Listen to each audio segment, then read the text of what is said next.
Hello friends, welcome to Indian recipe Tamil. இன்றைக்கி நம்ம சூப்பரான புத்துணர்ச்சி கொடுக்கக்கூடிய அளவுக்கு ஒரு மசாலா சாய் ரெசிபி தான் பார்க்க போகிறோம். அதுவும் கொஞ்சம் வித்தியாசமான முறையில் சில இன்க்ரீடியண்ட்லாம் நான் சேர்த்துருக்கேன். இதெல்லாம் சேர்த்து நீங்கள் டீ போட்டிங்க அப்படின்னா அந்த நாள் ஃபுல்லும் நீங்கள் ரொம்ப ஃப்ரெஷ்ஷாக ஃபீல் பண்ணுவீங்க. அந்த அளவுக்கு இது ஹெல்த்தியான டீனே சொல்லலாம். இந்த டீயுடைய டேஸ்ட் பார்த்தீங்கன்னா, ஒரு தடவை நீங்கள் இந்த டீயை குடிச்சிட்டிங்கன்னா வாழ்நாள் முழுதும் இந்த டீ தான் குடிப்பீங்க. அதுக்கப்புறம் வேறு டீ தேடி போகவே மாட்டீங்க. அவ்வளோத்துக்கு டேஸ்ட்டாக இருக்கும். செய்கிறதும் ரொம்ப ரொம்ப சிம்பிள் தான். அதுக்கு ஒரு டம்ளரில் 3/4 டம்ளர் அளவுக்கு தண்ணி எடுத்து ஒரு பேனில் ஊற்றிட்டு கொதிக்க வச்சுக்கோங்க.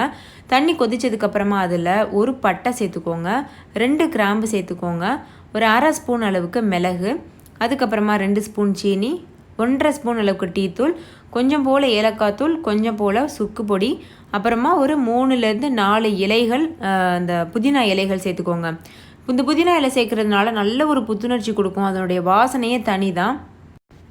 நீங்கள் சுக்கு பொடிக்கு பதிலாக ஃப்ரெஷ்ஷான இஞ்சி இருக்குல்ல, அதை தோல் சீவிட்டு நசுக்கி கூட சேர்த்துக்கிறலாம். அது இன்னுமே நல்லாயிருக்கும். இப்போ இது எல்லாத்தையும் நல்லா கலந்து விட்டுக்கோங்க. இதில் நம்ம நிறைய ஸ்பைசஸ் சேர்த்துருக்கோம். எந்த அளவுக்கு நிறைய விதவிதமான ஸ்பைசஸ் நீங்கள் சேர்க்குறீங்களோ அவ்வளோத்துக்கு உங்களுடைய மசாலா டீ ரொம்ப அட்டகாசமாக இருக்கும். இப்போது இது நல்லா கொதிக்கட்டும். இதில் இருக்கக்கூடிய டிகாஷன்லாம் நல்லா இறங்கட்டும். வேலை முடித்து ஈவினிங் வீட்டுக்கு டென்ஷனாக வரும்போது இந்த மாதிரியான டீ குடிச்சிங்க அப்படின்னா ரொம்பவே நல்ல ஒரு சுறுசுறுப்பாக இருப்பீங்க. ரொம்ப புத்துணர்ச்சியாகவும் இருக்கும். இந்த டிகாஷன்லாம் இறங்கினதுக்கப்புறமா 1 கப் அளவுக்கு தண்ணி சேர்க்காத பால் சேர்த்துக்கோங்க. சேர்த்துட்டு இது 2 கொதி வரட்டும். 2 கொதி வந்ததுக்கப்புறம் ஆஃப் பண்ணிடலாம். ஏன்னா ஏற்கனவே தண்ணியில் டீயுடைய டிகாஷன், அதுக்கப்புறமா நம்ம சேர்த்த ஸ்பைசஸ், இலையுடைய டிகாஷன்லாம் இறங்கிருச்சு. அதனால் 2 கொதி வந்ததுக்கப்புறமா ஆஃப் பண்ணிடுங்க. இப்போ 1 கொதி வந்துருச்சு. இந்த டீ நீங்கள் பண்ணிகிட்ருக்கும்போதே வீடே கமன்னு மணக்கும். அவ்வளோத்துக்கு வாசனையான ஒரு டீயாக இருக்கும். இந்த டீ போட்டுட்ருக்கும்போதே நம்ம டீ குடித்த ஒரு திருப்தி கிடைக்கும். ஸோ அந்தளவுக்கு சூப்பரான டீ. ஸோ கண்டிப்பாக நீங்கள் ட்ரை பண்ணி பாருங்கள். ட்ரை பண்ணி பார்த்தா தான் அதனுடைய சுவை என்னென்னு உங்களுக்கு தெரியும்.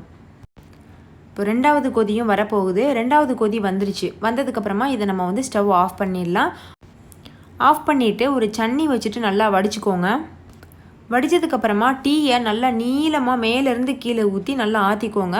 கடைகள்லாம் அவங்க மேலேருந்து நல்லா அதை ஆற்றுறனால தான் டீ ரொம்ப டேஸ்ட்டாக இருக்குது.